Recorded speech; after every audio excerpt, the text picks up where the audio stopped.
खबर शामिल करते हैं शोरकोट से हमारी C1 न्यूज़ के नुमाइंदा मोहम्मद जाहिद सरोही से। मलिक मोहम्मद आसिफ याकूब एडवोकेट, नायब सदर पाकिस्तान पीपल्स पार्टी, लॉयर फोरम वस्ते पंजाब, मेहर यासीन सपरा, मेहर नासिर सपरा, मलिक अली रजा के हमरा मीडिया से गुफ्तगू करते हुए कहा कि आज का दिन ये साबित करता है कि हम पाकिस्तान पीपल्स पार्टी के फोरम पे पाकिस्तानी फौज को मुबारकबाद पेश करते हैं, जिन्होंने ये साबित कर दिया कि हमारा दिफा नाकाबिल तस्खीर है, और ये भी साबित कर दिया कि हमने दुश्मन को भी चाय पिलाकर अच्छे अंदाज से रुखसत किया। हमारे किरदार दूसरों की इज्जत करने पर मुनहसर है। हम पाकिस्तानी हैं, हमें अपनी फ़ौज पर, पाक फ़ज़ाइया पर, इन जानबाजों पर फ़ख्र है जिनकी वजह से ये मुल्क महफूज है। हम उसमें महफूज सोते हैं, महफूज उठते हैं, हमारी सरहदें महफूज हैं।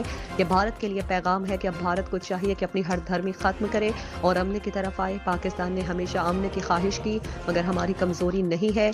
ये आज 27 फरवरी के दिन साबित हो चुका। उन्होंने मज़ीद कहा कि हम पाकिस्तान के दिफा को नाकाबिल तस्खीर बनाएंगे। उन्होंने मजीद कहा कि मुझे फख्र है कि मैं भी आर्मी ऑफिसर का बेटा हूँ।